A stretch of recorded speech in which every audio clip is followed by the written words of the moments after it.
Hello guys, मेरा नाम है सत्यजीत सरकार और आप सभी का हमारे चैनल एसएस एकेडमी में स्वागत है। आज के लेक्चर में हम लोग देखने वाले हैं क्लास 10th के मैथ्स 2 का लेसन नंबर 1 जो कि हमारा सिमिलैरिटी है। आज उसका हम लोग थर्ड प्रैक्टिस सेट देखने वाले हैं जो कि हमारा बेस्ड है सिमिलैरिटी ऑफ ट्राइंगल के ऊपर। तो चलिए गाइस, बिना देरी किए शुरू करते हैं।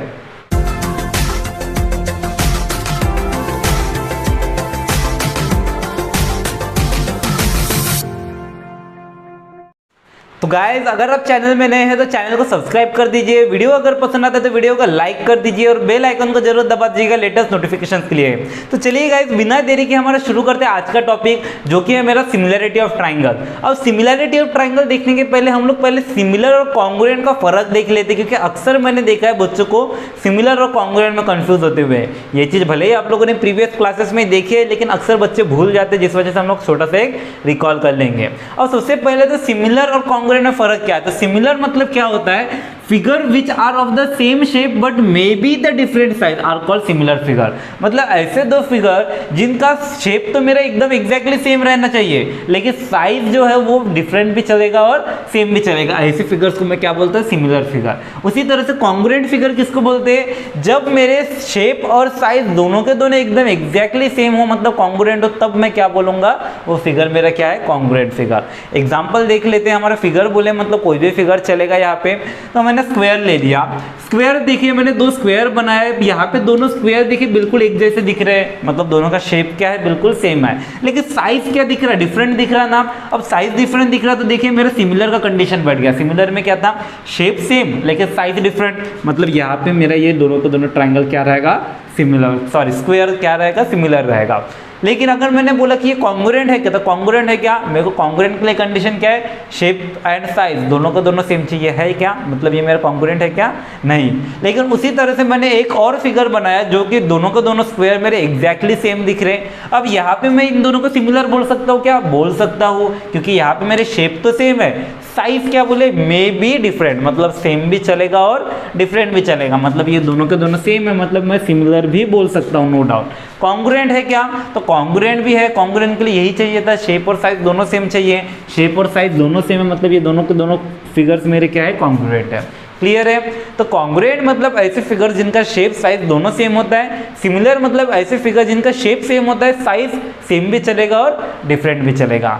अब समझ गया होगा आपको सिमिलर और कॉन्ग्रुएंट। अब उसके बाद हमारा मेन टॉपिक देखते हैं जो कि है सिमिलर ट्राइंगल। अब सिमिलर ट्राइंगल क्या है, तो सिमिलर ट्राइंगल मतलब ऐसे दो ट्राइंगल्स जो सिमिलर रहे, हम आप लोगों को पता ही चाहिए चीज। अब सिमिलर अगर रहा तो उसमें कुछ प्रॉपर्टीज बैठते हैं, जैसे सबसे पहले तो हम लोगों ने इसके पहले हम लोगों ने पढ़े थे। अगर सोचिए मेरे दो ट्राइंगल मतलब P Q R, triangle P Q R is similar to triangle X Y Z, अगर मैंने लिया, आप लोगों ने ये चीज़ पहले भी देखे थे, तो फिर हम लोग क्या लिखते थे, हम लोग लिखते थे इसके करस्पॉन्डिंग एंगल्स इक्वल है, मतलब angle P is congruent to angle X, उसी के साथ angle Q is congruent to angle Y, is congruent to angle Y, और उसी के साथ angle R is congruent to angle Z. ऐसे लिखते थे हम लोग, आप लोग को याद ही होंगे। इसको हम लोग क्या बोलते थे, C S A T, corresponding and side, sorry C corresponding angle of similar triangle, C A S T test कहते थे, याद है आप लोगों को, corresponding angle of similar triangle. उसी तरह से हम लोगों ने इसके corresponding side of similar triangle की प्रॉपर्टी भी देखे थे कि करस्पॉन्डिंग साइड बोले तो कैसा रहेगा, तो करस्पॉन्डिंग साइड में था कि मेरा पी क्यू और एक्स वाई, मतलब P Q upon X Y, उसी तरह से Q R upon Y Z is equals to Q R upon Y Z, और उसी तरह से P R upon X Z, P R upon X Z. अगर ये तीनों के तीनों पेयर मेरे इक्वल हो जाता है, कब, जब मेरे दो ट्राइंगल क्या रहता है, सिमिलर रहता है। इसको हम लोग क्या बोलते थे, तो इसको हम लोग बोलते थे C S S T test, corresponding side of similar triangle, याद ही होगा आप लोगों को। तो ये चीज़ें आप लोगों ने ऑलरेडी पढ़ चुके हैं। अब हम लोगों ने देखे था अगर ट्राइंगल सिमिलर रहा तो ये प्रॉपर्टीज इक्वल रहता। अब इसका उल्टा, अगर ये प्रॉपर्टीज इक्वल रहा तो मेरा ट्राइंगल क्या रहेगा, सिमिलर रहेगा। तो हम लोगों ने वही बोले कि अगर इमेजिन कीजिए मेरे पास दो ट्राइंगल है और उन दोनों ट्राइंगल में एंगल्स के करस्पॉन्डिंग एंगल्स के अगर पेयर मेरे कॉन्ग्रुएंट है और करस्पॉन्डिंग साइड्स के रेशियो कॉन्ग्रुएंट है, तो फिर मैं क्या बोल सकता था, ये दोनों ट्राइंगल मेरे क्या होते थे, सिमिलर होते थे। लेकिन अभी हम लोग क्या देखेंगे, इसके और भी थोड़ा सा हमको यहाँ पे जैसे दो ट्राइंगल को सिमिलर बताने के लिए पूरे 6 चीज़ें चेक करना पड़ेगा। यहाँ पे जैसे मेरे को पूरे के पूरे पहले तीनों एंगल चेक करना पड़ रहा, फिर तीनों के तीनों साइड्स के रेशियो निकाल के हमको चेक करना पड़ रहा, तो कितना लंबा प्रोसीजर है। तो इतना लंबा प्रोसीजर ना करके इसको हम थोड़ा शॉर्ट वे में नहीं देख सकते क्या, तो वो चीज़ हम लोग देखने वाले हैं, टेस्ट ऑफ सिमिलर ट्राइंगल्स। तो अगर आपको इसका स्क्रीनशॉट लेना होगा तो जल्दी से ले लीजिए, इसके बाद टेस्ट ऑफ सिमिलर ट्राइंगल्स देखते हैं। तो चलिए गाइस, अभी हम लोग हमारा test of similarity of triangle देखते हैं। जैसे कि हम लोगों ने देखे थे कि अगर हमको दो ट्राइंगल को सिमिलर बताने तो हमको 6 पेयर इक्वल बताने पड़ते हैं। जैसे पहले उसके हमको तीनों के तीनों एंगल्स का पेयर कॉन्ग्रुएंट बताना पड़ता है, और उसके बाद उसके तीनों के तीनों करस्पॉन्डिंग साइड्स के रेशियो को इक्वल बताना पड़ता है। तब जाके मैं दो ट्राइंगल को क्या बोल सकता हूँ, सिमिलर बोल सकता हूँ। लेकिन अगर सोचे हमारे पास इंस्ट्रक्शंस कम गिवन है, हमके पास पूरे के पूरे 6 चीजें गिवन नहीं है, हमारे पास कम चीजें गिवन है, तो मैं ट्राइंगल को सिमिलर नहीं बता सकता क्या।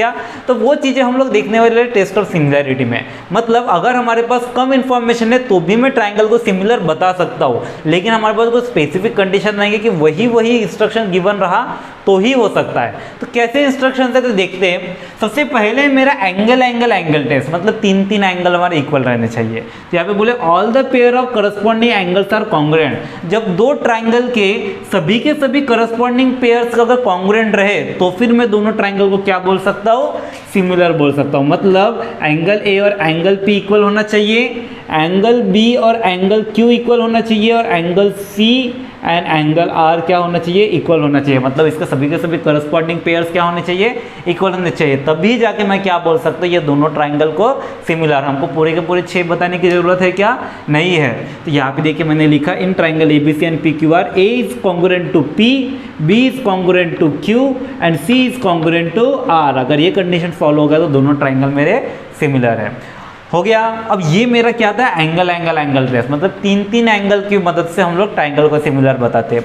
अब इसके बाद है मेरा एंगल टेस्ट। हमको 3 एंगल भी बताने की जरूरत नहीं, हमारे सिर्फ 2 एंगल बता दिए तो भी हमारा काम होता है। अब 2 एंगल कैसे, तो यहाँ पे लिखिए any 2 pairs of corresponding angle are congruent. मतलब किसी भी ट्राइंगल के अगर 2 पेयर करस्पॉन्डिंग एंगल्स के अगर 2 पेयर मेरे कॉन्ग्रुएंट रहे तो भी मैं बोल सकता हूँ कि मेरा ट्राइंगल क्या है, कॉन्ग्रुएंट है। मतलब इमेजिन कीजिए मेरा ए और P मैंने कॉन्ग्रुएंट बता दिया और B और Q मैंने कॉन्ग्रुएंट बता दिया, तो मेरे को ये तीसरा बताने की भी जरूरत नहीं, मैं ये सिर्फ दोनों की मदद से बोल सकता हूँ कि मेरे ट्राइंगल क्या है, सिमिलर है। जरूरी नहीं कि यही दोनों लेना है, आप ये 2 भी ले सकते हैं, ये 2 भी ले सकते हैं, कोई भी 2 पेयर रैंडमली कोई भी 2 पेयर हम लोग सिलेक्ट करेंगे। अगर वो 2 पेयर मेरे इक्वल रहते तो मेरा ट्राइंगल क्या हो जाता है, सिमिलर हो जाता है। तो फिर हम लोगों ने लिखे in triangle A B C and P Q R, अगर एंगल ए और angle P congruent, angle B और एंगल क्यू कॉन्ग्रुएंट है, कोई भी रैंडमली 2 एंगल्स अगर कॉन्ग्रुएंट है तो मेरा ट्राइंगल क्या हो जाता है, सिमिलर हो जाता है। क्लियर है। अब इसके बाद है साइड एंगल साइड टेस्ट। मतलब हमको 2 साइड और उसके बीच का एक एंगल मेरा कॉन्ग्रुएंट रहा तो ये चीज़ होता है। कैसे, तो जैसे इमेजिन कीजिए any 2 pairs of corresponding sides are in proportion. मतलब कोई भी 2 पेयर, आप कोई भी पेयर ले सकते हैं। अगर आप ये पेयर लेना चाहते हैं तो ये पेयर ले लीजिए, और दूसरा पेयर अगर BC या फिर QR दोनों में से कोई भी लीजिए, नहीं तो फिर AC और PR इनमें से कोई भी लीजिए, करस्पॉन्डिंग पेयर लेना पड़ेगा। अगर आप ऐसा ले लेंगे BC और PR तो ये गलत हो जाएगा, हमको कौन से करस्पॉन्डिंग पेयर ही लेना है। अगर मैंने यहाँ पे BC लिया तो यहाँ पे भी मेरे को क्या लेना पड़ेगा, QR ही लेना पड़ेगा। तो इमेजिन कीजिए मैंने यहाँ पे BC ले लिया, यहाँ पे QR ले लिया, तो ये मैंने 2 करस्पॉन्डिंग साइड्स ले लिया। देखिए any 2 pair of corresponding sides, मैंने कोई भी 2 पेयर ले लिया करस्पॉन्डिंग साइड्स के, आर इन प्रोपोर्शन, और अगर वो दोनों साइड मेरे प्रोपोर्शन निकल गए, फिर उसके बाद हम क्या चेक करेंगे, then the angle between them are congruent. And the angle between them congruent मतलब इन दोनों के बीच वाला एंगल, कोई अलग जगह का एंगल नहीं चलेगा। ये जो दोनों साइड हमने कॉन्ग्रुएंट दिखाए, तो इन दोनों साइड के बीच वाला, मतलब ये एंगल अगर कॉन्ग्रुएंट रहा और ये दोनों साइड्स का अगर रेशियो मेरा प्रोपोर्शन रहा, मतलब इन दोनों साइड्स मेरे प्रोपोर्शन में रहे, तो फिर मैं बोलूँगा कि साइड एंगल साइड टेस्ट से ये दोनों ट्राइंगल मेरे क्या हो जाएंगे, सिमिलर हो जाएंगे। तो देखिए यहाँ पे कैसे हुआ, साइड एंगल साइड, इधर भी देखिए साइड एंगल साइड, ये फॉर्मेट मेरा फॉलो होना चाहिए। कोई फर्क नहीं पड़ता, यही दोनों लेना है। आप यहाँ से भी ले सकते हैं, ये साइड ले लिए तो हमारा एंगल कौन सा रहेगा, इनके बीच वाला एंगल। तो ये भी दो साइड के बीच वाला एंगल। अगर आप लोगों ने ये दो साइड लिए तो ये साइड उसके बीच का एंगल, ये साइड उसके बीच का एंगल। तो साइड एंगल साइड टेस्ट ये है हमारे इस तरह से। तो मतलब अगर मैंने दो साइड्स के रेशो को, जैसे मैंने ए बी और बी सी, पी क्यू और क्यू आर लिया था, तो ऐसे ही लिखा मैंने ए बी और पी क्यू का रेशो, ए बी और पी क्यू का रेशो, दूसरा B C and Q R का ratio, B C and Q R का रेशो, ये दोनों के दोनों रेशो मेरे इक्वल चाहिए। उसके बाद इनके बीच वाले जो एंगल्स है उनका दोनों एंगल क्या चाहिए, कॉन्ग्रुएंट चाहिए। अगर ये कंडीशन फॉलो होता है तो मेरे दोनों ट्राइंगल क्या हो जाते हैं, similar. Side angle side test है। अब इसके बाद एक और आता है साइड टेस्ट, मतलब तीन साइड वाला टेस्ट, मतलब मेरे तीनों के तीनों साइड प्रोपोर्शन में होने चाहिए। लिखिए यहाँ पे all the pair of corresponding sides are in proportion, हमारे तीनों के तीनों करस्पॉन्डिंग साइड्स के रेशो क्या होने चाहिए, प्रोपोर्शन होने चाहिए। तो फिर मैं क्या बोलता हूँ कि ये दोनों के दोनों ट्राइंगल मेरे क्या रहेंगे, सिमिलर रहेंगे। मतलब ये साइड ये और ये करस्पॉन्डिंग साइड्स मेरे प्रोपोर्शन में रहे तो फिर मैं डायरेक्टली बोलूँगा ये दोनों ट्राइंगल मेरे क्या है, सिमिलर है। तो यहाँ पे देखिए लिखा मैंने ए बी का corresponding side P Q, B C का corresponding side Q R and A C का करस्पॉन्डिंग साइड पी आर। अगर ये कंडीशन फॉलो होता है तो मेरे ट्राइंगल क्या हो जाते हैं, सिमिलर। क्लियर है। तो इस टाइप से हमारे टेस्ट है, इनकी मदद से हमको प्रैक्टिस सेट सॉल्व करना है। इसके बाद एक थ्योरम भी हमको देखना है। थ्योरम को जिस तरह से theorem of area of similar triangle, हमको सिमिलर ट्राइंगल के एरिया का रेशो अगर निकालना है, इमेजिन कीजिए मेरे पास दो ट्राइंगल है और दोनों ट्राइंगल के एरिया का रेशो निकालने बोले, तो फिर हम, और हमारे पास बाकी और कुछ नहीं गिवन है, हमारे पास एक साइड गिवन है सिर्फ, तो फिर उसके मदद से भी हम लोग उसका रेशो निकाल सकते हैं। मतलब यहाँ पे देखिए, अगर इमेजिन कीजिए मेरे दोनों ट्राइंगल सिमिलर है, हमको पता है क्या है, दोनों ट्राइंगल क्या है, सिमिलर है, और उनका जो ट्राइंगल का एरिया का रेशो निकालने बोला, और हमको बस एक कंडीशन देखिए, मेरे पास एक साइड गिवन है। जैसे मैं यहाँ पे एग्जांपल ले लेता हूँ, जैसे यहाँ पे मैंने दो ट्राइंगल बनाया है और ये दोनों ट्राइंगल को मैंने बोला कि दोनों ट्राइंगल मेरे पास सिमिलर है, ये चीज़ गिवन है, और उसका एक करस्पॉन्डिंग साइड का रेशो है मेरा 2 और इसका है मेरा 3। तो चलिए बताइए मेरे को इस दोनों ट्राइंगल के एरिया का रेशो कितना होगा। तो फिर हम लोगों को देखिए बड़ा सिंपल है, हम लोग क्या करेंगे, दोनों के दोनों एरिया का ट्राइंगल का रेशो, मतलब area of triangle A B C and upon area of triangle P Q R.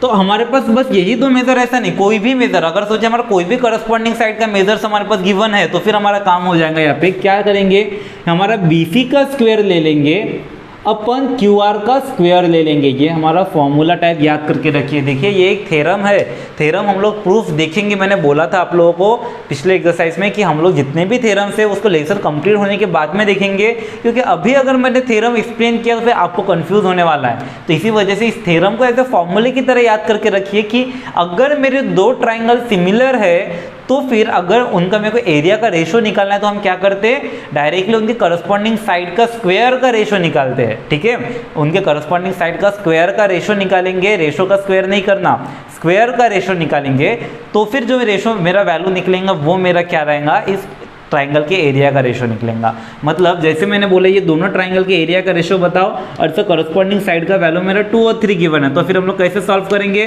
तो हमारे पास BC का वैल्यू 2 स्क्वायर और QR का वैल्यू 3 स्क्वायर। 2 स्क्वायर कितना हो जाएगा, 4 एंड 3 स्क्वायर हो जाएगा 9, कैंसिल नहीं होता। मतलब ये दोनों ट्राइंगल के एरिया का रेशो कितना है, 4:9। देखिए मेरे पास कुछ भी गिवन नहीं था लेकिन फिर भी मैंने इनको निकाल दिया।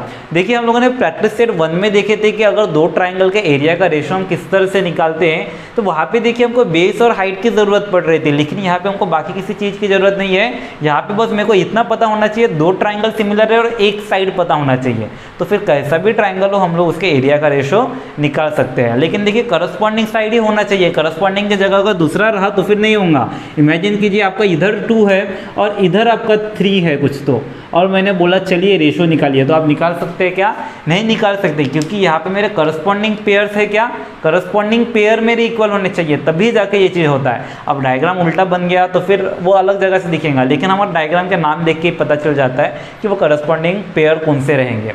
तो इस तरह से हम लोग देखिए हमारे पास इतने फॉर्मूले थे, हम लोगों को अगर हम लोग इसे ऐसे फॉर्मूला करके याद करके रख ले ये सब टेस्ट को, उस थ्योरम को, तो फिर देखिए हमारा प्रैक्टिस से कितना इजीली सॉल्व होता है। तो उम्मीद करता हूं आपको समझ गया होगा। जल्दी से स्क्रीनशॉट ले लीजिए, इसके बाद देखते हैं हमारा प्रैक्टिस से। तो चलिए गाइस, बिना देरी के अभी हमारा प्रैक्टिस सेट स्टार्ट करते हैं। प्रैक्टिस सेट करने के लिए बस हमको अपने यही रूल्स याद रखने हैं। कौन से रूल्स? हमने सबसे पहले कुछ टेस्ट देखे थे, जहाँ पे हम लोगों ने ये देखे थे कि कौन से प्रॉपर्टी के बेस में हम लोग डायरेक्टली बोल सकते हैं कि मेरा दोनों ट्राइंगल कंप्लीटली सिमिलर है। क्या क्या देखे थे हमने वहाँ पे?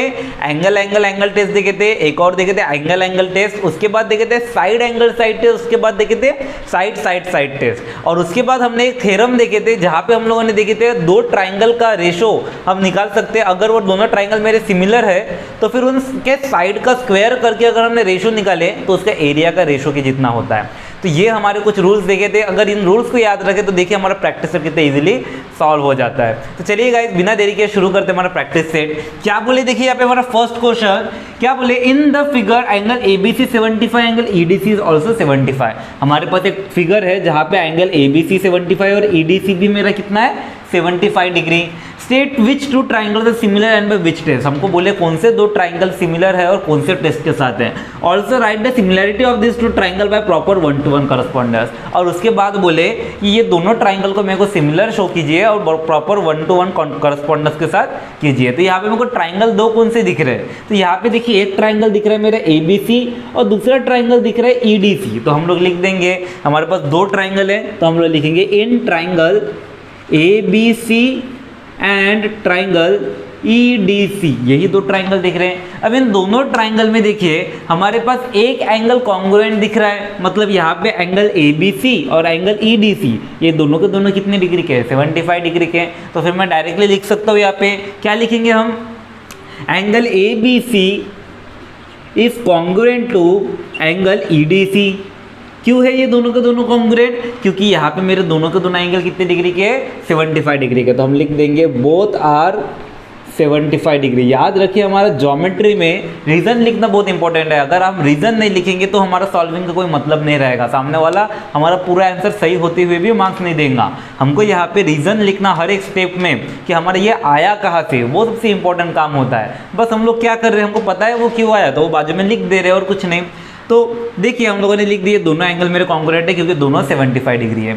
अब देखिए दोनों ट्राइंगल में एंगल C कॉमन दिख रहा है, एंगल ABC में भी एंगल C है और एंगल ECD में भी एंगल C है। तो देखिए दोनों ट्राइंगल में एंगल C कॉमन है, तो फिर हम लोग डायरेक्टली यहाँ पे लिख सकते हैं। क्या लिखेंगे? Angle ACB is congruent to angle ECD। दोनों में क्या है मेरा, ये एंगल कॉन्ग्रुएंट है। क्यों है? क्योंकि दोनों में वो एंगल मेरा क्या है, कॉमन एंगल है ना, तो हम लिख देंगे कॉमन एंगल। क्यों है ये दोनों के दोनों कॉन्ग्रुएंट? क्योंकि ये दोनों क्या है, कॉमन एंगल। अब सेम एंगल है तो कॉन्ग्रुएंट होने ही वाले हैं ऑब्वियसली। अब यहाँ पे देखिए दो एंगल्स का पेयर मेरा कॉन्ग्रुएंट हो चुका है, तो हमारे पास देखिए एक टेस्ट देखे थे हमने एंगल टेस्ट। एंगल टेस्ट में हमारा क्या था, अगर दो ट्राइंगल के दो एंगल का पेयर अगर मेरा सिमिलर हो गया, मतलब कॉन्ग्रुएंट हो गया, तो फिर मैं दोनों ट्राइंगल को डायरेक्टली सिमिलर बोल सकता हूँ। तो यहाँ पे मेरा दो एंगल का पेयर कॉन्ग्रुएंट हो चुका है, तो फिर मैं डायरेक्टली यहाँ पे लिख दूंगा कि मेरा ट्राइंगल जो है वो मेरा क्या हो जाएगा, सिमिलर हो जाएगा। तो हम लोग लिखेंगे therefore triangle ABC is similar to triangle. अब देखिए ट्राइंगल लिखते हुए यहाँ पे बराबर 1-to-1 करस्पॉन्डेंस के हिसाब से लिखने बोले। याद रखिए हम जब भी सिमिलर लिखेंगे ना तो 1-to-1 करस्पॉन्डेंस के हिसाब से ही लिखेंगे, तो फिर देखिएगा हमारे रूल्स बैठाने में हमको तकलीफ नहीं होता है। इसी वजह से जब भी हम सिमिलर लिखते हैं तब हमको बराबर 1-to-1 करस्पॉन्डेंस के हिसाब से लिखते हैं। अब 1-to-1 करस्पॉन्डेंस के हिसाब से कैसे लिखते हैं, तो यहाँ पे देखिए मेरे दोनों के दोनों ट्राइंगल में एंगल इधर एंगल B और एंगल D मेरा क्या था, कॉन्ग्रुएंट था। मतलब यहाँ पे अगर B मेरा मिडिल पोजीशन में, तो यहाँ पे मेरा D कौन से पोजीशन पे रहेगा, मिडिल पोजीशन पे रहेगा। दोनों का दोनों ट्राइंगल में एंगल C मेरा सेम था, मतलब यहाँ पे C अगर एंड पोजीशन में तो एंगल यहाँ पे भी क्या रहेगा, C एंड पोजीशन में। अब बचा हुआ क्या है मेरा, E है, तो उस हिसाब से मैं दोनों ट्राइंगल को क्या बोल दूंगा, सिमिलर बोल दूंगा। तो फिर हम लोग यहाँ पे लिख देंगे बाय एंगल टेस्ट। काम खत्म। कितना इजी क्वेश्चन है। तो देखिए इस तरह से मेरा एक्सरसाइज को तो पहला क्वेश्चन सॉल्व होता है, बहुत ज़्यादा इजी क्वेश्चन है। तो चलिए गाइस अभी हम सेकंड क्वेश्चन में देखते हैं। अब देखिए सेकंड क्वेश्चन में क्या बोले हम लोगों को, are the triangle in the following figure similar, if yes by which test. क्या हमारे ये दोनों ट्राइंगल सिमिलर है? अगर सिमिलर है तो कौन से टेस्ट से सिमिलर है? अब देखिए यहाँ पे हमारे पास दोनों ट्राइंगल में एंगल वगैरह तो कुछ नहीं दिख रहा, लेकिन दोनों ट्राइंगल के साइड्स दिख रहा है। यहाँ पे साइड देखिए, इन दोनों ट्राइंगल को पूरे के पूरे साइड्स गिवन है। अब इसके बेस पे हमको बताना है कि ये दोनों ट्राइंगल सिमिलर है या नहीं। अगर है तो कौन से टेस्ट के साथ है? तो ऑब्वियसली मेरे 3 साइड्स गिवन है, मतलब साइड साइड साइड टेस्ट लगा सकते हैं। तो हम लोग डायरेक्टली यहाँ पे लिखेंगे साइड साइड साइड टेस्ट के लिए हम लोग क्या करते हैं, हम लोग बारी बारी से तीनों करस्पॉन्डिंग साइड्स का रेशियो निकालते हैं और चेक करते हैं वो सेम है या नहीं, क्योंकि अगर वो सिमिलर है तो तीनों के तीनों करस्पॉन्डिंग साइड्स के रेशियो क्या रहेंगे, इक्वल रहेंगे। तो चलिए हम लोग चेक करते हैं, क्या लिखेंगे यहाँ पे। सबसे पहले मेरा पी क्यू का करस्पॉन्डिंग साइड क्या दिख रहा है, एल एम दिख रहा है। तो चलिए इनका ही रेशियो निकाल लेते हैं, P Q upon L M. अब पी क्यू का वैल्यू मेरा कितना है 6 और एल एम का वैल्यू मेरा कितना है 3। दोनों को दोनों कौन से टेबल में आते हैं, 3 के टेबल में आता है। 3 1 जा 3, 3 2 जा 6। तो मेरा रेशियो कितना निकला 2:1, मतलब इन दोनों का रेशियो निकल गया मेरा 2:1। उसी तरह से दूसरे साइड का रेशियो देखते हैं। दूसरा साइड मेरा क्या ले लेंगे, दूसरा साइड ले लेते क्यू आर। क्यू आर अगर मैंने लिया तो उसका करस्पॉन्डिंग साइड मेरा क्या है, एम एन है। तो हम लोग यहाँ पे क्या ले लेंगे, एम एन। अब इसका रेशियो निकाल के देखते हैं, हमारे क्यू आर का वैल्यू 8 और एम एन का वैल्यू 4। ये भी दोनों का दोनों 4 के टेबल में आ गया। 4 1 जा 4, 4 2 जा 8। अगेन कितना निकला 2:1।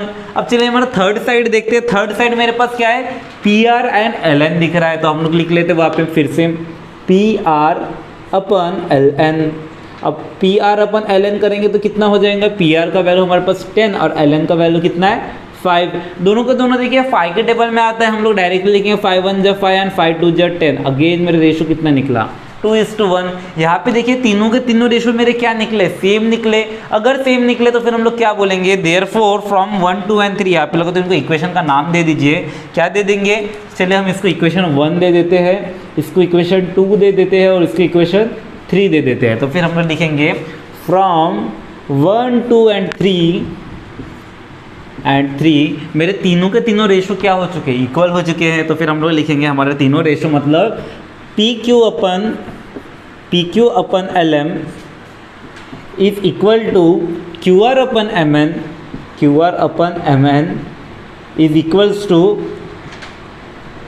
क्या है, P R upon L N.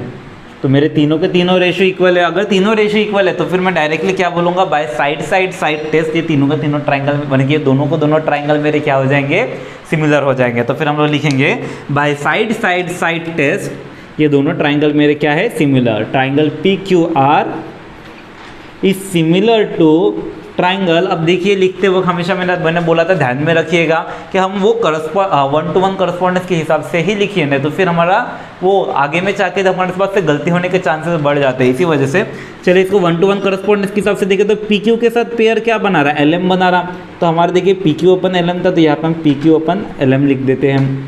अब यहाँ पे देखिए बचा हुआ क्या दिख रहा, आर के जगह में एन, तो हो गया पी क्यू आर और ये एल एम एन बन गया ना। तो ये दोनों ट्राइंगल मेरे क्या हो गए, सिमिलर हो गए। कौन से टेस्ट के साथ हुआ है, तो हम लोग लिखेंगे ये कौन से टेस्ट के साथ हुआ है, by side side side test. By side side side test से ये दोनों ट्राइंगल मेरे क्या हो गए, सिमिलर हो गया। कितना इजी क्वेश्चन था। तो इस तरह से देखिए मेरे ये दोनों क्वेश्चन सॉल्व होते हैं। चलिए जल्दी से स्क्रीनशॉट ले लीजिए, इसके बाद नेक्स्ट क्वेश्चन देखते हैं। तो चलिए गाइस बिना देरी के हमारा क्वेश्चन नंबर 3 स्टार्ट करते हैं। क्या बोले यहाँ पे हम लोगों को, as shown in the figure, two poles of height 8 meter and 4 meter are perpendicular to the ground. If the length of shadow of smaller pole due to the sunlight is 6 meter, then how long will be the shadow of bigger pole at the same time?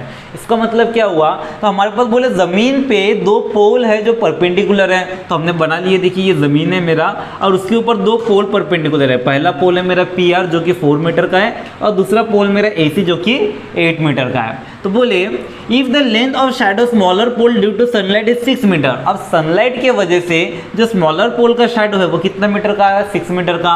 और then how long will be the shadow of the bigger pole at the same time. तो फिर same time पे बिगर पोल का shadow मेरा कितना आने वाला है, कैसे निकालेंगे? तो देखिए बड़ा सिंपल है, यहाँ पे हमारे पास ये बड़े पोल का शैडो निकालना है, मतलब ये मेजर हमको फाइंड आउट करना है। अब ये मेजर कैसे निकाले? तो देखिए हमारे पास ये दोनों ट्राइंगल को अगर मैंने सिमिलर बता दिया तो सिमिलर बताने पर करस्पॉन्डिंग साइड्स मतलब ये और ये इनका रेशो मेरा क्या रहने वाला है? इक्वल रहने वाला है। तो फिर मैं CSST टेस्ट लगा के मैं इसको बड़ी इजीली सॉल्व कर सकता हूँ। लेकिन उसके लिए सबसे पहला कंडीशन रहेगा कि मैं ये दोनों ट्राइंगल को सिमिलर बताऊँ। अब दोनों ट्राइंगल को सिमिलर कैसे बताना? तो हमारे पास देखिए कुछ टेस्ट पढ़े थे हम लोगों ने, तो उसकी मदद से हम लोगों को सिमिलर बताना है। तो एक एंगल तो हमको देखते ही मिल जाता है कि दोनों के दोनों जमीन पे परपेंडिकुलर है, मतलब ये एंगल मेरा कितना डिग्री? 90 डिग्री का है। तो ये एक एंगल सिमिलर हो गया। अब उसके बाद कॉन्ग्रुएंट हो गया। अब उसके बाद एक और एंगल का चाहिए मेरे को। अब वो एक और एंगल कहाँ से मिलेगा? तो वो एक और एंगल भी देखिए बड़े इजीली मिलता है। ये देखिए दोनों के दोनों पोल के ऊपर सनलाइट पड़ रहा है और दोनों के दोनों सेम टाइम पे पड़ रहा है। तो हमको पता है कि अगर सोचिए दो चीज़ के ऊपर सनलाइट पड़ रहा है और वो सेम टाइम पे पड़ रहा है तो उनका एंगल ऑफ रेज जो रहेगा वो भी सेम रहने वाला है। यानी इमेजिन कीजिए ये मेरा दो पोल्स है इस तरह से। अब ये दोनों पोल के ऊपर अगर मेरे शैडो पड़े, बोले तो लाइट आए, तो लाइट आने पर इन दोनों का शैडो क्या एक ही एक्सपेक्ट पे आने वाला है ना, मतलब एक ही एंगल पे आने वाला है लाइट। अब एक एंगल पे लाइट आएगा मतलब यहाँ पे जो इनका शैडो का एंगल रहने वाला है वो भी क्या रहने वाला है? सेम रहने वाला है। तो उसकी मदद से हम लोग एंगल टेस्ट लगा के दोनों ट्राइंगल को सिमिलर बताएंगे। अब लिखेंगे कैसे इसको? तो सबसे पहले तो मेरे पास दो ट्राइंगल है तो हम लोग लिख लेते हैं in triangle PQR and ABC, in triangle PQR and triangle ABC। दोनों ट्राइंगल में क्या है? ये एंगल R और एंगल C मेरा क्या है? कॉन्ग्रुएंट है। तो फिर हम लोग लिखेंगे angle PRQ is congruent to angle ACB। दोनों का क्या रहेगा? ये एंगल मेरे क्या रहेंगे? कॉन्ग्रुएंट रहेगा। क्यों है कॉन्ग्रुएंट? क्योंकि दोनों का दोनों जमीन पे क्या है? परपेंडिकुलर है। तो फिर हम लोग लिखेंगे both the poles are 90 degree. क्यों है? That is both the poles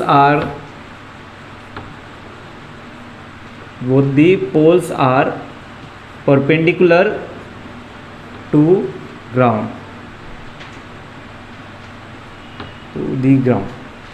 अब देखिए यहाँ पे हम लोगों ने क्या बोले?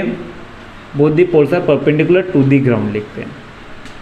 अब यहाँ पे देखिए हम लोगों ने क्या बोले कि दोनों के दोनों मेरे ज़मीन पे परपेंडिकुलर है, इसी मतलब वो क्या है? 90 डिग्री का है। 90 डिग्री का है मतलब दोनों एंगल मेरे क्या हो गए? कॉन्ग्रुएंट हो गए। अब ये दोनों एंगल कॉन्ग्रुएंट हो गया। अगला पेयर कहाँ से लाएंगे? तो हमको पता है एंगल QPR और एंगल BACB मेरा क्या रहने वाला है? कॉन्ग्रुएंट रहने वाला है। क्यों रहने वाला है? क्योंकि सेम टाइम पे सेम एरिया पे लाइट पड़ रहा है, मतलब वो दोनों का एंगल ऑफ रेज क्या रहने वाला है? सेम। इसका मतलब एंगल ऑफ शैडो भी क्या रहने वाला है? सेम रहने वाला है। तो हम लोग लिखेंगे शैडो का लेंथ सेम नहीं रहेगा, लेकिन शैडो का जो एंगल बनने वाला है उस पोल के ऊपर वो क्या रहेगा? सेम रहेगा। तो फिर हम लोग लिखेंगे angle QPR is congruent to angle BAC। क्यों है ऐसा?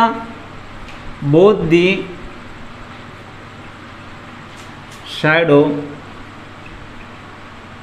Form by sunlight at the same time on specific area। इसी वजह से क्या हो जाएगा? दोनों का दोनों एंगल मेरे क्या रहने वाले? कॉन्ग्रुएंट रहने वाला है। अब दोनों एंगल कॉन्ग्रुएंट हो गया तो एंगल टेस्ट में मैं दोनों ट्राइंगल को क्या बता दूंगा? सिमिलर बता दूंगा। तो फिर मैं लिखूंगा by angle, therefore by angle test दोनों ट्राइंगल मेरे क्या हो जाएंगे? सिमिलर हो जाएंगे। मतलब triangle PQR is similar to triangle ABC। अब दोनों ट्राइंगल अगर सिमिलर हो गए तो फिर हमको पता है कि यहाँ पे मैं CSST टेस्ट बड़े इजीली लगा सकता हूँ। मेरे पास देखिए कुछ साइड्स के मेजर गिवन है। मेजर्स क्या है? सबसे पहले तो PR का मेजर है 4 और यहाँ पे AC का मेजर 8, QR का मेजर है 6 और BC का मेजर X। हमको BC का मेजर निकालना है तो करस्पॉन्डिंग साइड्स का रेशो वैल्यू हम यूज़ कर सकते हैं। तो हम लोग यहाँ पे क्या लिखेंगे? यहाँ पे मेरे करस्पॉन्डिंग साइड्स का मेजर्स लेंगे, मतलब मेरा PR का करस्पॉन्डिंग साइड क्या है? PR का करस्पॉन्डिंग साइड AC। उसी तरह से QR का करस्पॉन्डिंग साइड क्या है? तो QR का करस्पॉन्डिंग साइड है BC। ये कब होता है? जब हमारा ट्राइंगल सिमिलर होता है। देखिए मैंने जब बेसिस बताया था तभी भी मैंने बताया था कि ये प्रीवियस क्लास का टॉपिक है कि जब ट्राइंगल सिमिलर होते हैं तो उसके 6 पेयर्स इक्वल होते हैं, एंगल्स और साथ ही साथ साइड्स के रेशो। तो वैसे ही पहले मैंने ट्राइंगल को सिमिलर बताया 2 एंगल की मदद से, और अब मैं वहाँ पे CSST टेस्ट लगा के बाकी के रिमेनिंग साइड्स का वैल्यू यूज़ कर रहा हूँ। तो यहाँ पे देखिए मेरे दोनों साइड्स मेरे क्या हो गए? इक्वल हो गए, रेशो इक्वल हो गया। तो अभी इनको सॉल्व करते हैं, क्या हो जाएगा मेरा वैल्यू? तो हम लोग लिखेंगे पीआर का वैल्यू हमारे पास कितना निकला? पीआर का वैल्यू है 4। यहाँ पे पहले लिख लेते हैं ये मेरा कौन से टेस्ट से हुआ? By CSST, by CSST। आप अगर फुल फॉर्म ऐसे मैं शॉर्ट में लिख रहा हूँ अभी, लेकिन आप पूरा फुल फॉर्म में लिखिएगा, स्पेशली पेपर के वक्त में तो सामने वाला चाहे तो मार्क काट सकता है। CSST का फुल फॉर्म क्या है आपको पता ही होगा, ये भी एक बार लिख देता हूँ। Corresponding sides of similar triangle. बाकी टाइम मैं शॉर्ट में लिखूंगा, इस बार मैंने एक फुल फॉर्म में लिख दिया, नहीं तो फिर बाकी टाइम में अगर आ गया तो फिर मैं शॉर्ट में ही लिखने वाला हूँ। अगर CAST रहा तो फिर corresponding angle of similar triangle होता है, आपको पता ही होगा। अब देखिए इसको हम सॉल्व करते हैं। क्या है हमारा? PR का वैल्यू मेरे पास 4 था, मैंने 4 ले लिया। उसी तरह से AC का वैल्यू मेरे पास कितना है? 8 है। QR का वैल्यू मेरे पास कितना है? 6 है। और BC का वैल्यू मेरे को नहीं पता, तो क्या रहेगा? X रहेगा। अब इसको सॉल्व कीजिए, क्या होने वाला है? तो ये दोनों के दोनों 4 1 जा 4, 4 2 जा 8। अब ये मेरा x डिवाइड में उधर गया तो मल्टीप्लाई, 2 इधर डिवाइड में उधर गया तो मल्टीप्लाई, 1 के साथ कुछ भी मल्टीप्लाई हुआ तो सेम टर्म रहने वाला है, 6 के साथ उधर 2 मल्टीप्लाई हो जाएगा। क्लियर है ना? यहाँ पे क्या हुआ? x डिवाइड में था उधर गया तो मल्टीप्लाई, और 1 बचा हुआ था 1 इंटू x, 2 इधर डिवाइड उधर गया तो मल्टीप्लाई, 6 इंटू 2। अब यहाँ पे 6 इंटू 2 कितना होता है मेरा? 12 होता है। इसका मतलब मेरा x का वैल्यू कितना निकल जाएगा? तो फिर हम लोग लिखेंगे x का वैल्यू मेरा क्या रहेगा? x is equals to 12 metre. Therefore हमको क्या बोले? x बोले तो मेरा क्या था? Shadow of the second pole था, तो फिर हम लोग लिखेंगे therefore shadow of the bigger pole is कितना है? 12 मीटर। तो हम लोग लिख देंगे therefore shadow of the bigger pole is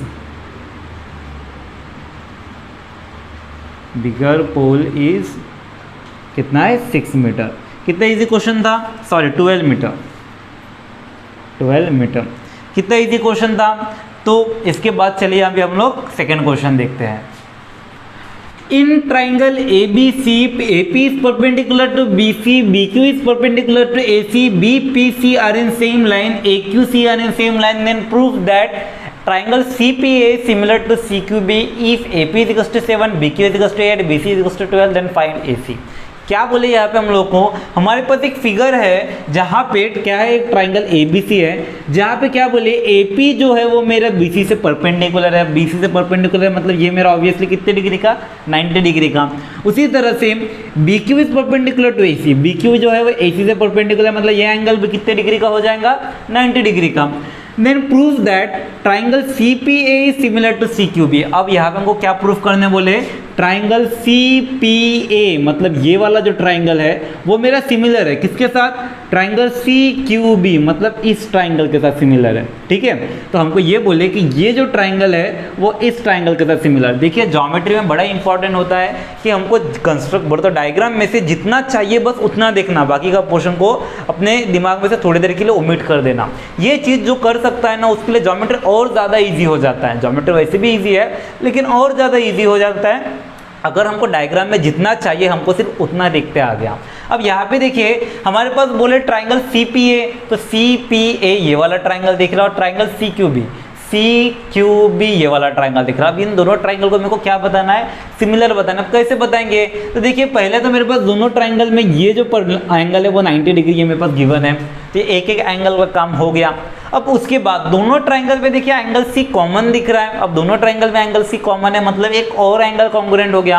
अब दो एंगल अगर कॉन्ग्रुएंट हो जाए तो फिर मैं डायरेक्टली बोल सकता हूँ दोनों ट्राइंगल मेरे क्या रहेंगे? सिमिलर रहेंगे। तो फिर देखिए लिख लेते हैं अपन लोग, क्या है यहाँ पे हमारे पास सबसे पहले triangle C P and C Q B, तो हम लोग लिखेंगे in triangle C P A and triangle C Q B, ये दो ट्राइंगल है हमारे पास, इन दोनों ट्राइंगल को करना है जो भी काम। अब इन दोनों ट्राइंगल के अंदर में क्या दिख रहा है हमको, तो हमको दिख रहा है कि ये एंगल ए पी सी और एंगल बी क्यू सी दोनों क्या है 90 डिग्री, मतलब दोनों कॉन्ग्रुएंट। तो हम लोग लिखेंगे, क्या लिखेंगे, यहाँ पे लिखेंगे एंगल ए पी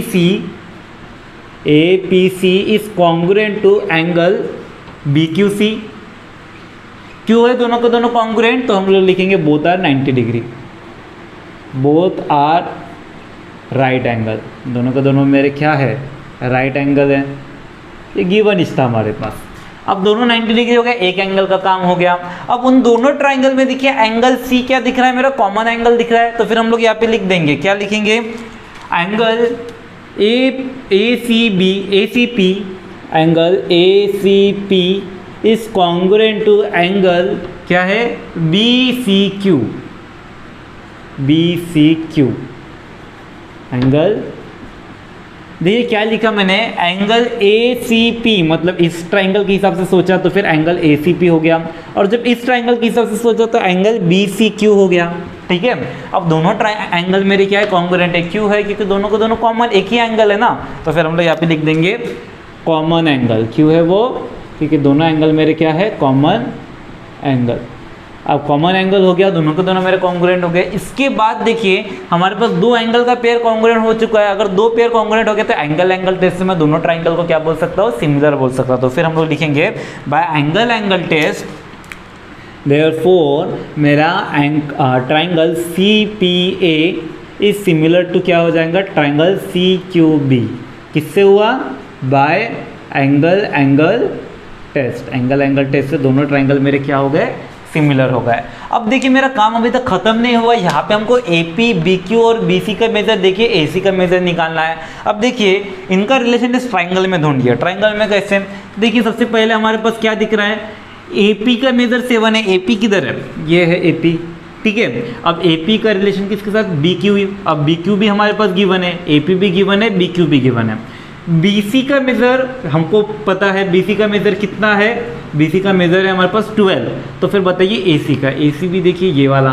तो देखिए मेरे पास ये करस्पॉन्डिंग पेयर्स दिख रहे ना, PA QB CA और CB, दोनों के दोनों मेरे पूरे के पूरे मेरे करस्पॉन्डिंग पेयर्स दिख रहे हैं। तो करस्पॉन्डिंग पेयर्स का मदद से, मतलब corresponding side of similar triangle की मदद से मैं दोनों ट्राइंगल के वो साइड्स को ले सकता हूँ। तो फिर हम लोग डायरेक्टली लिखेंगे, मेरे पास क्या है करस्पॉन्डिंग पेयर्स का मदद ले लेते हैं। क्या लिखेंगे हम लोग, हमारा AP अपन BQ, AP और BQ करस्पॉन्डिंग पेयर था, ये इक्वल रहेगा किसके साथ, AC और BC के साथ, AC और BC के साथ। क्यों रहेगा वो, हम लोग बोलेंगे बाय कॉन्सेप्ट से corresponding side of similar triangle. अगर मेरा ट्राइंगल सिमिलर होता है तो हमने देखिए उसके 6 पेयर इक्वल रहते हैं, मतलब 3 एंगल्स के और 3 जो साइड्स के करस्पॉन्डिंग साइड्स के रेशियो क्या रहते हैं, इक्वल रहते हैं। तो हमने साइड्स वाला उठा लिया। ठीक है, यहाँ पे हमने बोल दिया कि ये मेरे साइड्स क्या रहेंगे, सिमिलर रहेंगे या फिर इक्वल रहेंगे रेशियो। तो फिर हम लोग लिख देंगे यहाँ पे कौन से टेस्ट से, बाय CSST टेस्ट। क्लियर है, अगर आपको डिटेल में लिखना है तो लिख सकते हैं, मैं यहाँ पे शॉर्ट में लिख रहा हूँ, पेपर में याद रखिएगा फुल डिटेल में ही लिखना है। अब यहाँ पे देखिए हमको AP का मेजर कितना गिवन है, तो AP का मेजर हमारे पास कितना है 7 है, तो हम लोग यहाँ पे डायरेक्टली लिख देंगे AP का मेजर हमारे पास 7 है।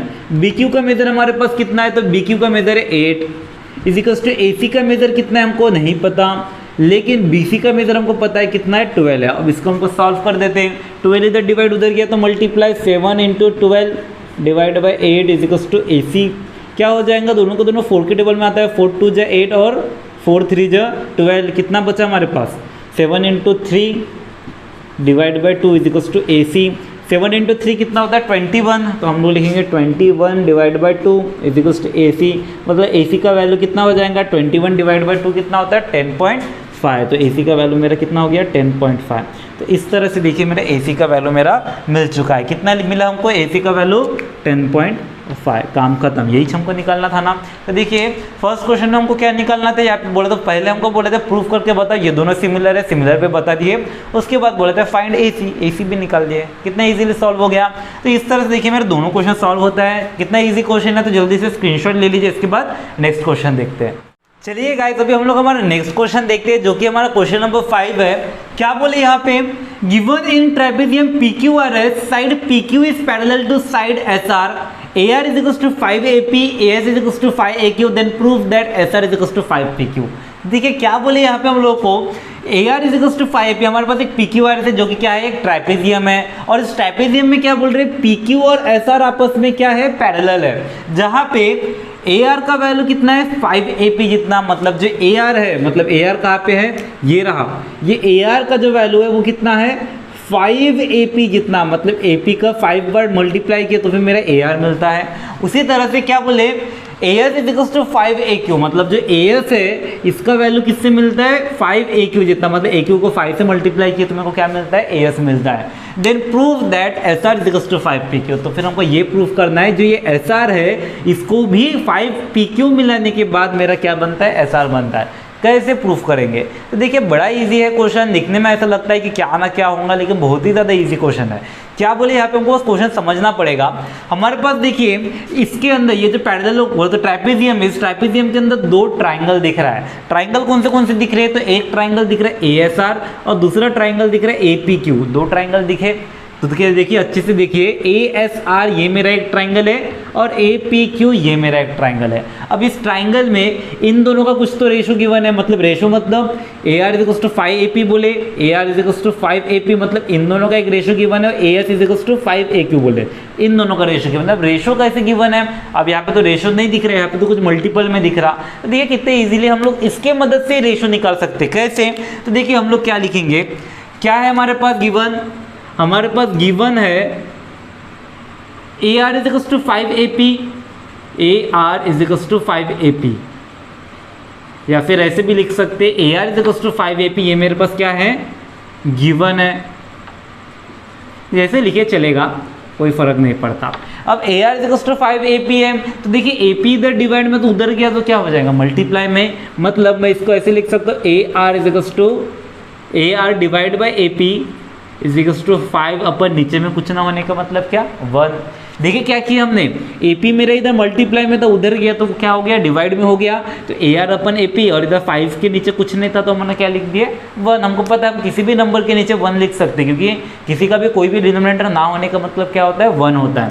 तो AR अपन AP का वैल्यू मेरा कितना निकला, 5/1, तो निकल गया ना, AR और AP का रेशो 5:1।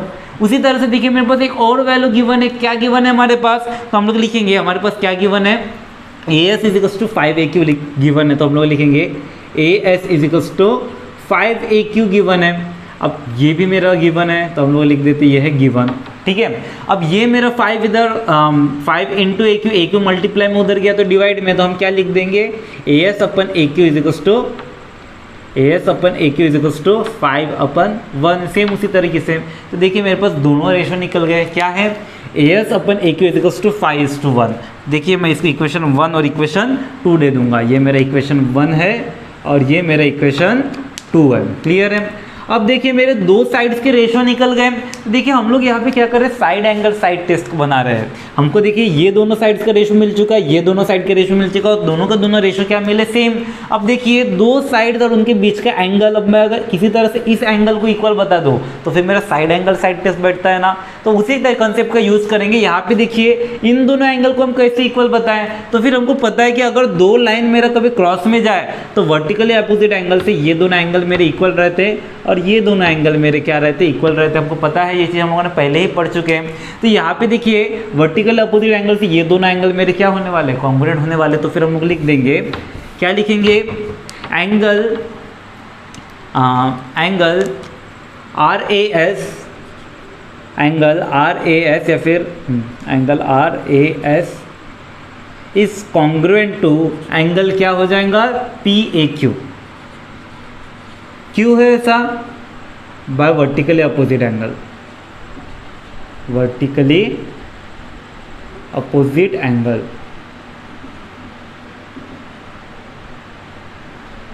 अब देखिए मेरा दो साइड्स का रेशो इक्वल हो गया, उनके बीच का एंगल का रेशो इक्वल हो गया, है कि नहीं। ये दोनों साइड का रेशो, ये दोनों साइड का रेशो, उनके बीच का एंगल, मतलब ये एंगल भी मेरा क्या हो चुका है, कॉन्ग्रुएंट हो चुका है। अब देखिए side angle side, side angle side, side angle side test बैठ गया ना। अब साइड एंगल साइड टेस्ट में दोनों ट्राइंगल को क्या बोल सकता हूँ, सिमिलर बोल सकता हूँ। तो फिर मैं डायरेक्टली लिख दूंगा, क्या लिखूंगा, by side angle side test both the triangles are similar. तो हम लिखेंगे ट्राइंगल कौन सा सिमिलर है, SAR मतलब triangle SAR is similar to triangle क्या है, QAP। SAR और QAP मेरा क्या हो गया, सिमिलर हो गया बाय कौन सा test, by side angle side test से। क्लियर है कैसे आया।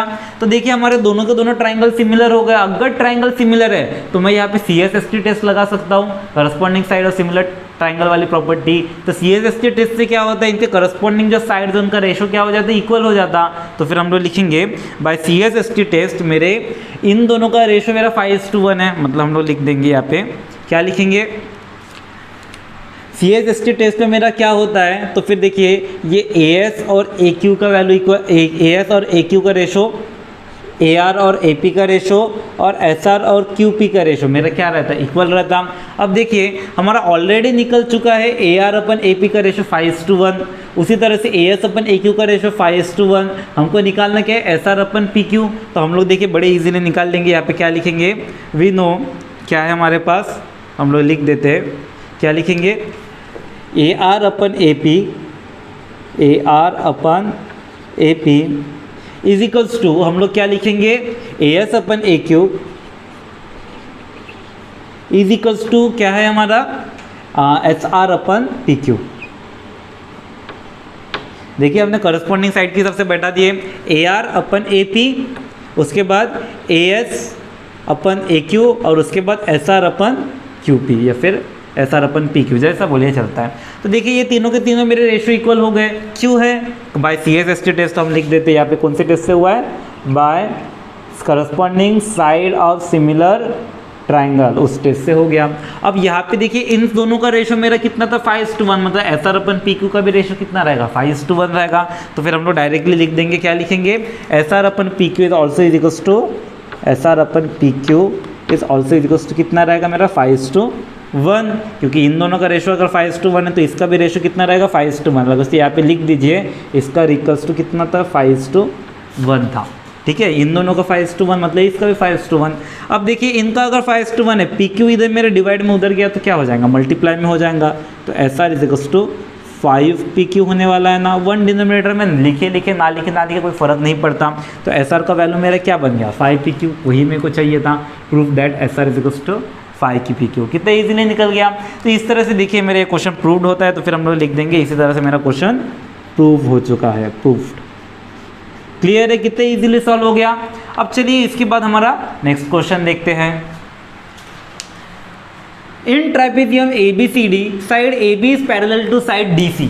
एक ट्राइपेजियम है ABCD जहाँ पे मेरे को क्या बोले, AB is parallel to DC, मतलब ये AB और DC मेरा क्या है, आपस में पैरेलल है।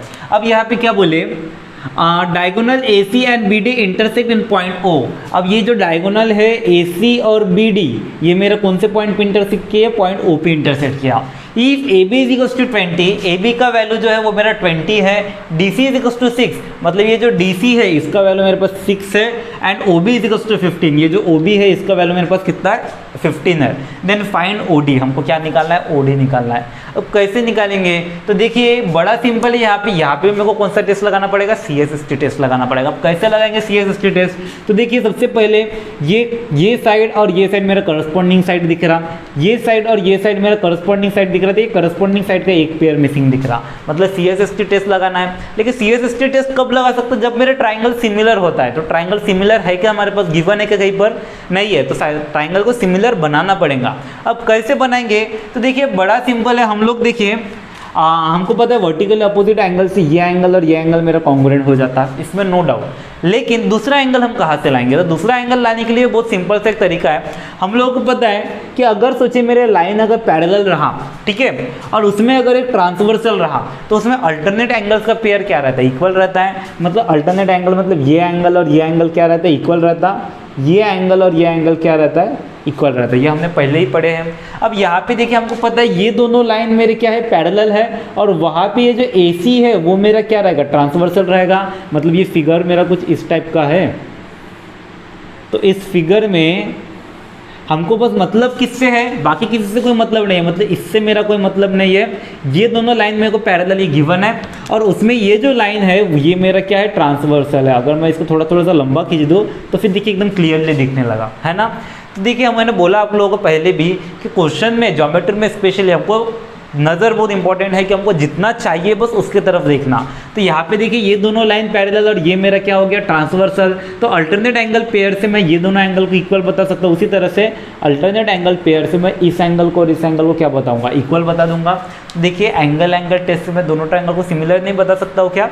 देखिए अब इसको लिखना किस तरह से, तो हम लोग लिखेंगे यहाँ पे हमारे पास गिवन क्या है, तो हमारे पास गिवन है कि ये दोनों लाइन पैरेलल। तो फिर हम लोग लिखेंगे line AB is parallel to CD. AB is parallel to CD, where AC is transversal. Where AC is transversal.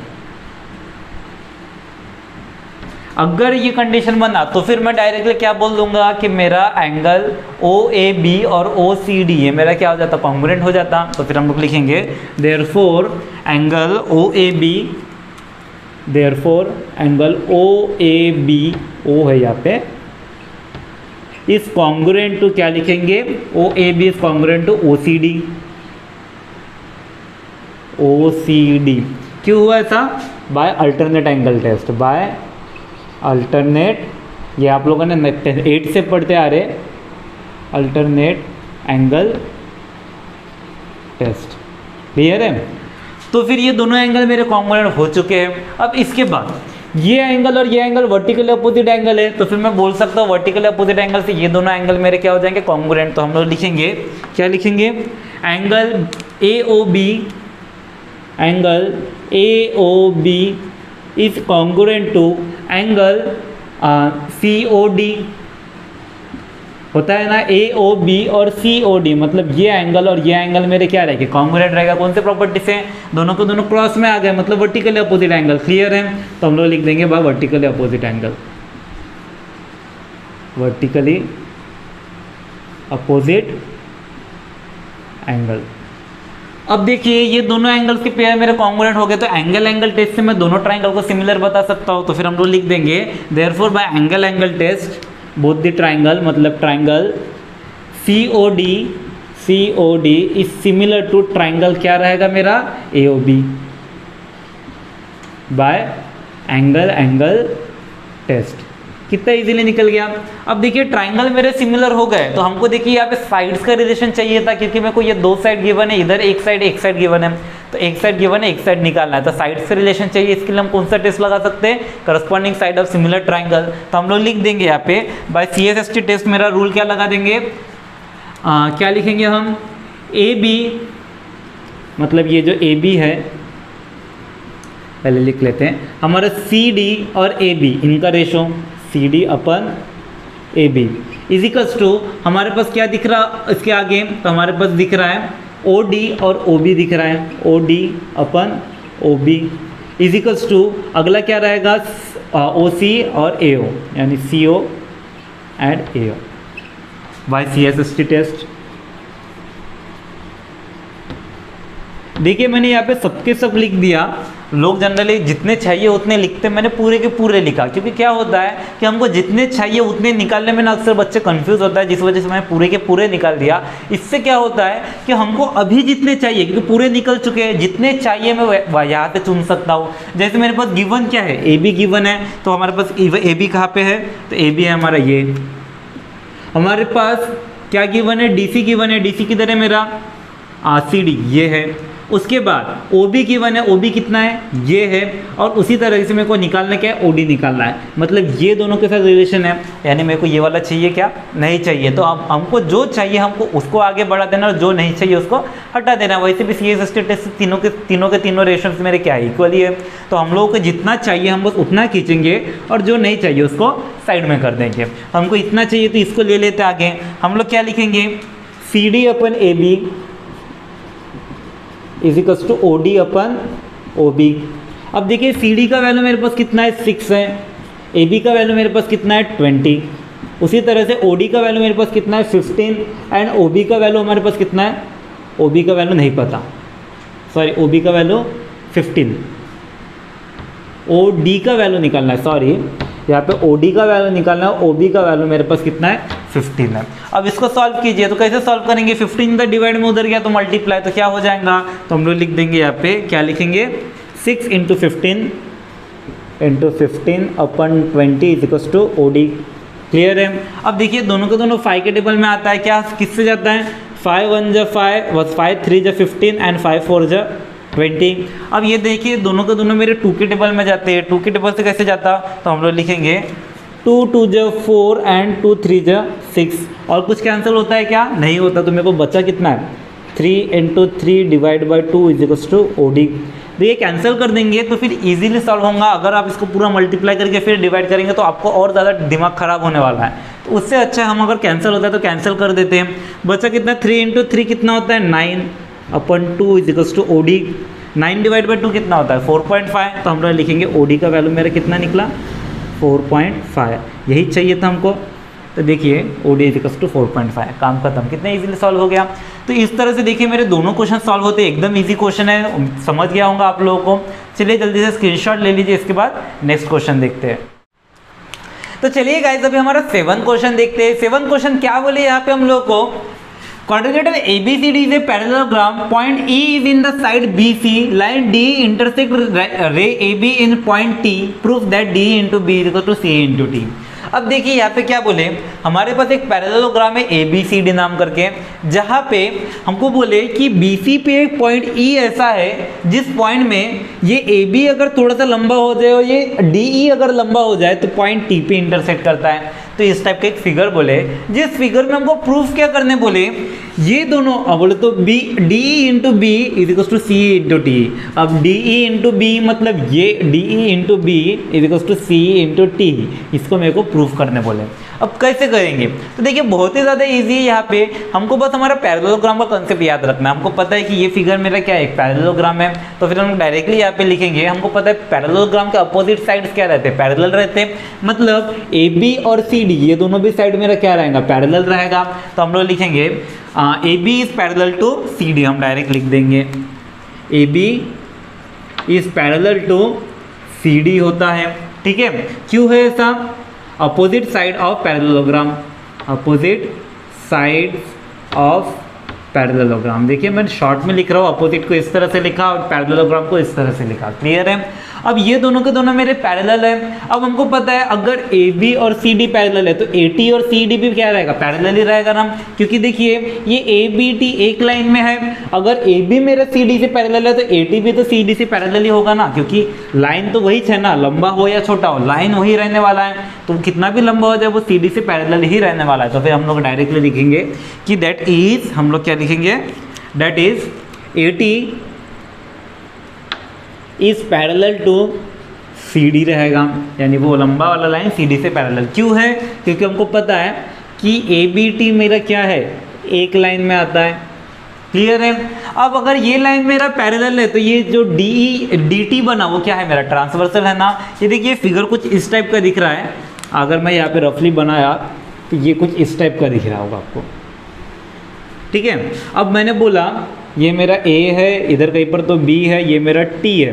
Clear है, और ये मेरा D है एंड ये मेरा C है। अब मैंने बोला ये T से D तक का एक लाइन है, और मैं क्या बोल रहा हूँ, ये जो मेरा DT है ये मेरा क्या है, ट्रांसवर्सल। अब ट्रांसवर्सल कैसे, हमको पता है ये दोनों लाइन पैरेलल, मतलब कितना भी लंबा जाए वो क्या रहेगा, पैरेलल ही रहने वाला है। ठीक है, अब ये यहाँ से अगर मैंने इसको आगे बढ़ा दिया, अब देखिए दिख रहा ना ये दोनों लाइन मेरे पैरेलल, ये बीच वाला मेरा क्या दिख रहा, ट्रांसवर्सल दिख रहा।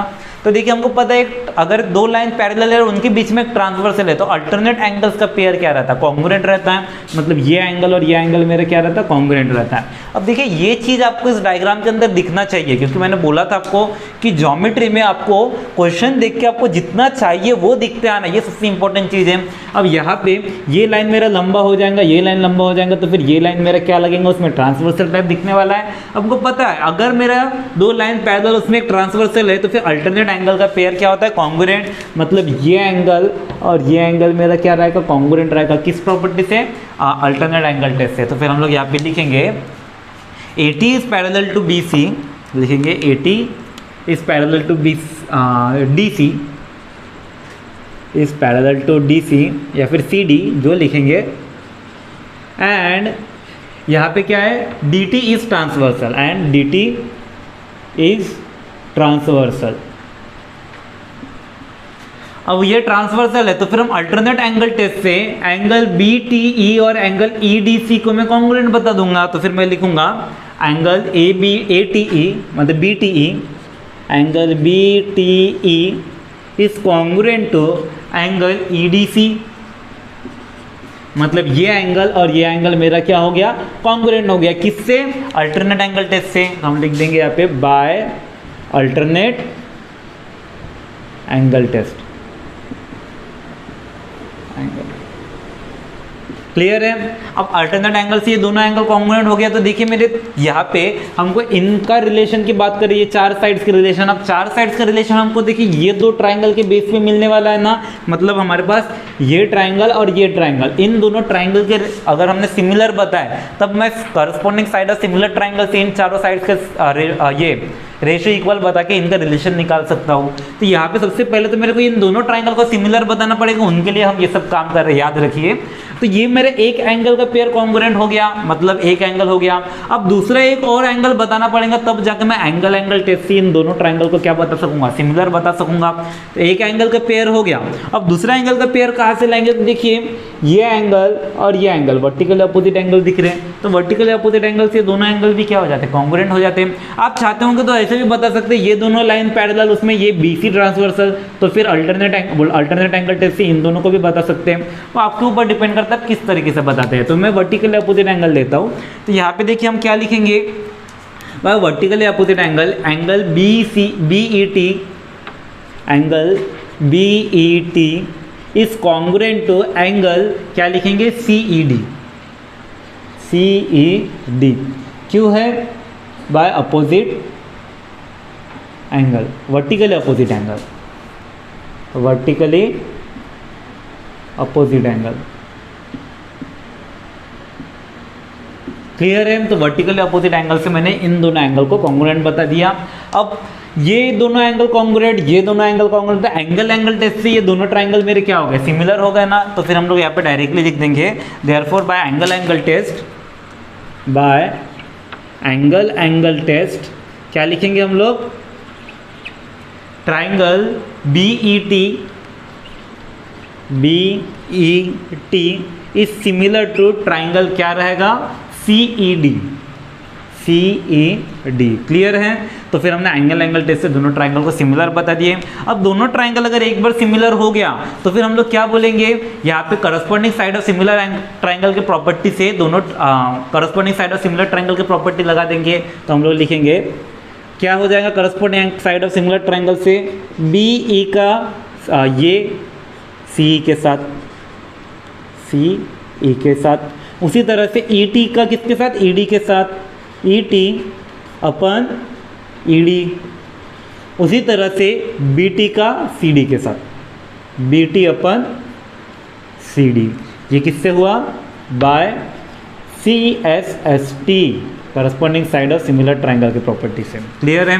अब ये तीनों के तीनों इक्वल होगा। मेरे को चाहिए कौन सा वो देखिए, मेरे को चाहिए कौन सा, तो ये चाहिए DE और BE। DE कहाँ पे दिख रहा है, तो यहाँ पे है DE, ये रहा।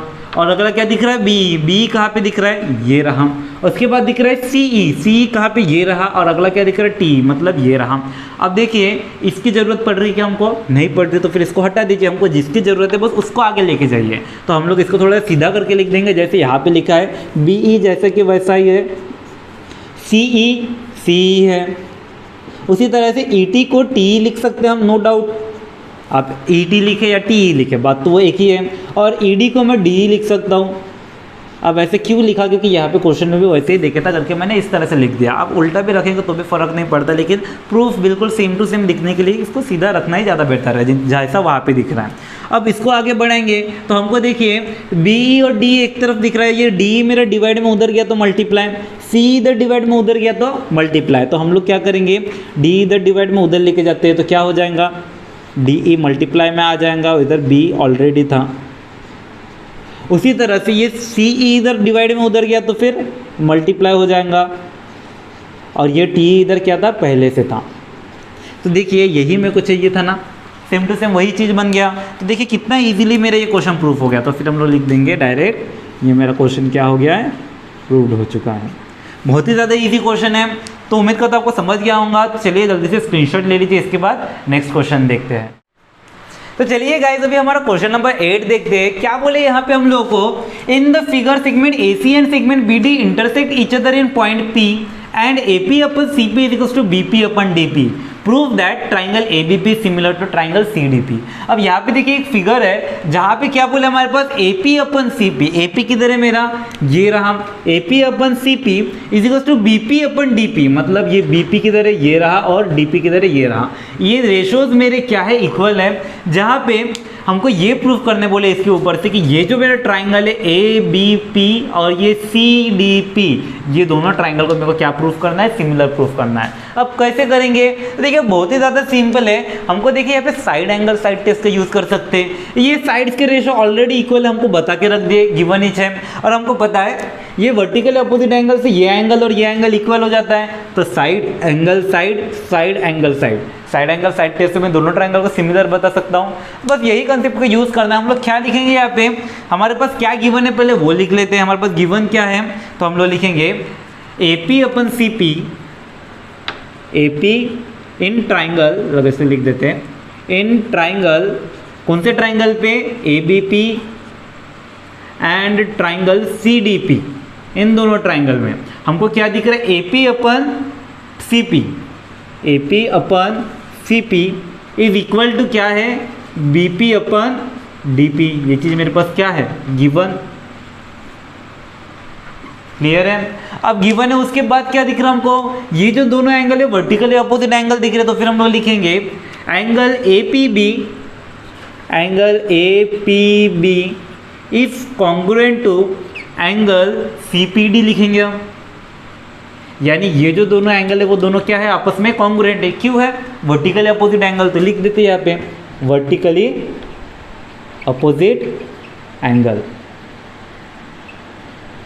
तो देखिए मेरा साइड्स का रेशियो इक्वल हो गया, उनके बीच का एंगल का रेशियो इक्वल हो गया। तो side angle side, side angle side बन गया ना। तो साइड एंगल साइड टेस्ट में क्या बोल सकता हूँ, डायरेक्टली मेरे जो दोनों ट्राइंगल है वो मेरे क्या हो जाते हैं, सिमिलर हो जाते हैं। तो फिर हम लोग यहाँ पे लिख देंगे देयरफॉर क्या मिला मेरे को, triangle ABP, triangle ABP is similar to triangle क्या बन गया मेरा, CDP। क्यों हुआ, by side angle side test. Clear है, कितना इजीली सॉल्व हो गया। देखिए बहुत ही ज़्यादा इजी क्वेश्चन है, एकदम शुरू होते ही मेरा आंसर खत्म हो गया, बिल्कुल सिंपल और इजीली सॉल्व हो गया। अब देखते हैं, चलिए हमारा नेक्स्ट क्वेश्चन। नेक्स्ट क्वेश्चन क्या बोले, in the figure in triangle ABC point D on side BC such that angle BAC is equal to angle ADC, prove that CA square is equal to CB into CD। अब देखिए square वगैरह देख के ना बच्चे डर जाते हैं, लेकिन बहुत ही ज़्यादा इजी क्वेश्चन, आप देखेंगे तो पता चल जाएगा, बहुत ही ज़्यादा इजी। क्या बोले, हमारे पास एक फिगर कुछ इस तरह से, जहाँ पे एक ट्राइंगल है ABC, उसके अंदर एक लाइन इस तरह से ड्रॉ हुआ CD, जहाँ पे एंगल BAC का मेजर और एंगल ADC का मेजर मेरा क्या है, बिल्कुल सेम है।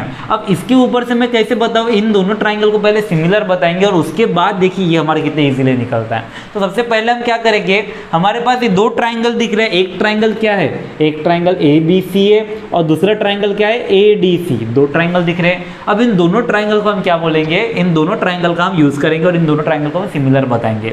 अब कैसे बताएंगे, तो हम सबसे पहले लिखते हैं, क्या लिखेंगे हम, इन ट्राइंगल, कौन से ट्राइंगल दिख रहे हैं, एक तो ट्राइंगल दिख रहा है ABC और दूसरा ट्राइंगल दिख रहा ADC। इन दोनों ट्राइंगल में हमको क्या दिख रहे हैं, एक तो ट्राइंगल ए बी सी बोलते बी ए सी का major angle B A C is congruent to, क्या दिख रहा, कॉन्ग्रुएंट है किसके साथ, एंगल ए डी सी के साथ, एंगल ए डी सी के साथ। ये मेरा क्या है, कॉन्ग्रुएंट, ये चीज़ मेरे पास गिवन है, क्या है ये गिवन। अब उसके बाद दोनों के दोनों ट्राइंगल ए बी सी और ये ए डी सी में दोनों के दोनों ट्राइंगल में एंगल सी मेरा कॉमन दिख रहा है, तो फिर हम लोग डायरेक्टली लिखेंगे दोनों के दोनों ट्राइंगल में मेरा क्या दिख रहा, एंगल सी कॉमन। तो फिर एंगल क्या है, बी सी ए या फिर ए सी बी, जो लिखना है लिखिए, A C B is congruent to, क्या लिखेंगे हम angle B C A C B लिखे और दूसरा क्या लिखेंगे D C A, angle D C A, दोनों के दोनों मेरे कॉन्ग्रुएंट है, क्यों है, कॉमन एंगल। क्लियर है, तो कॉमन एंगल से मेरे दोनों एंगल कॉन्ग्रुएंट हो गए। अब इसके बाद देखिए मेरे एंगल्स दोनों के दोनों कॉन्ग्रुएंट हो गए। अगर दो एंगल कॉन्ग्रुएंट हो गए तो मैं एंगल टेस्ट से दोनों ट्राइंगल को सिमिलर बता सकता हूँ। तो फिर मैं डायरेक्टली लिखूंगा, क्या लिखूंगा, बाय एंगल टेस्ट मेरे दोनों के दोनों ट्राइंगल क्या हो जाते हैं, सिमिलर। कौन सा triangle, triangle A B C is similar to, triangle देखिए 1-to-1 करस्पॉन्डेंस के हिसाब से लिखिए, मैंने यहाँ पे 1-to-1 करस्पॉन्डेंस के हिसाब से नहीं लिखा। हमको पता है हम जब सिमिलर लिखते तो 1-to-1 करस्पॉन्डेंस के हिसाब से लिखते हैं। अब यहाँ पे देखिए ए का रिलेशन किसके साथ है, डी के साथ है, तो मेरा यहाँ पे स्टार्टिंग में ए है तो फिर यहाँ पे हम क्या लिखेंगे, डी लिखेंगे। दोनों के इसमें सी का पोजीशन सेम रहना चाहिए, यहाँ पे सी क्योंकि दोनों का सी एंगल सेम है, तो यहाँ पे सी लास्ट में, तो यहाँ पे सी लास्ट में, बचा क्या है यहाँ पे डी और यहाँ पे सी, बचा क्या ए, मतलब मेरा A B C similar to क्या रहेगा, triangle D A C. Clear है। अब दोनों ट्राइंगल मेरे सिमिलर हो गए तो मेरा C S S T test लग जाता है। C S S T test लगाएंगे तो हमारा क्या हो जाएगा, तो हम लोग लिखेंगे हमारे इनका जो ये करस्पॉन्डिंग साइड्स रहता वो मेरे क्या हो जाते, इक्वल हो जाते हैं। तो फिर हम लोग लिखेंगे रेशो, करस्पॉन्डिंग साइड का रेशो इक्वल हो जाता, मतलब A B upon D A is equals to B C upon A C is equals to क्या लिखेंगे हम, ए सी अपन डी सी। क्लियर है। अब देखिए हमको चाहिए क्या क्या वो देख लेते हैं। हमको चाहिए क्या, सी ए चाहिए, क्या चाहिए हमको, सी ए चाहिए। यहाँ पे सी ए स्क्वायर मतलब सी ए कितने बार चाहिए, 2 बार चाहिए। सी ए कहाँ पे, ये रहा सी ए और एक और बार सी ए ये रहा, क्योंकि सी ए सी एक ही बात है। उसी तरह से हमको क्या चाहिए, सी बी चाहिए। सी बी कहाँ दिख रहा है, ये रहा, सी बी बी सी एक ही बात है। और सी डी चाहिए, सी डी ये रहा, डी सी। इसकी ज़रूरत पड़ रही क्या हमको, नहीं पड़ रही, तो फिर इसको हम आगे बढ़ाएंगे नहीं, हमको जो चाहिए बस उसको आगे बढ़ा देते हैं। तो फिर इसको हम लोग सीधा सीधा लिख देंगे। क्या लिखेंगे हम लोग, तो हमको क्या मिलने वाला है, C B upon C A is equals to C A upon C D. Clear है, हम लोगों ने बस इसको सीधा सीधा लिख दिया। अब ये सी ए इधर डिवाइड में उधर गया मल्टीप्लाई, सी डी इधर डिवाइड में उधर गया तो फिर मल्टीप्लाई, तो ये क्या हो जाएगा, C B into C D is equals to C A into C A. Clear है। C B into C D ये मल्टीप्लाई नहीं होता, वैसा वैसे सी ए इंटू सी ए क्या होता है, सी ए स्क्वायर, तो फिर ये क्या हो जाएगा, C B into C D is equals to C A square. अब इसको थोड़ा सीधा करके लिख देते हैं, सीधा करके लिखेंगे तो क्या हो जाएगा हमारा, तो हम लोग लिखेंगे C A square is equals to C B into C D. देखिए यही चाहिए था ना हमको, सी ए स्क्वायर देखो तो C B into C D. तो इस तरह से देखिए मेरा क्वेश्चन प्रूव्ड होता है। तो फिर हम लोग लिखेंगे ये वाला मेरा क्वेश्चन क्या हो गया, प्रूफ हो चुका है। तो कितना इजी है क्वेश्चन, भले ही स्क्वायर वगैरह दिख रहा होगा, मल्टीप्लाई वगैरह दिख रहा होगा, बिल्कुल भी कंफ्यूज मत होएगा, बिल्कुल भी टेंशन मत लीजिएगा, एकदम इजी क्वेश्चन होता है। तो चलिए दोनों को दोनों जल्दी से स्क्रीनशॉट ले लीजिए।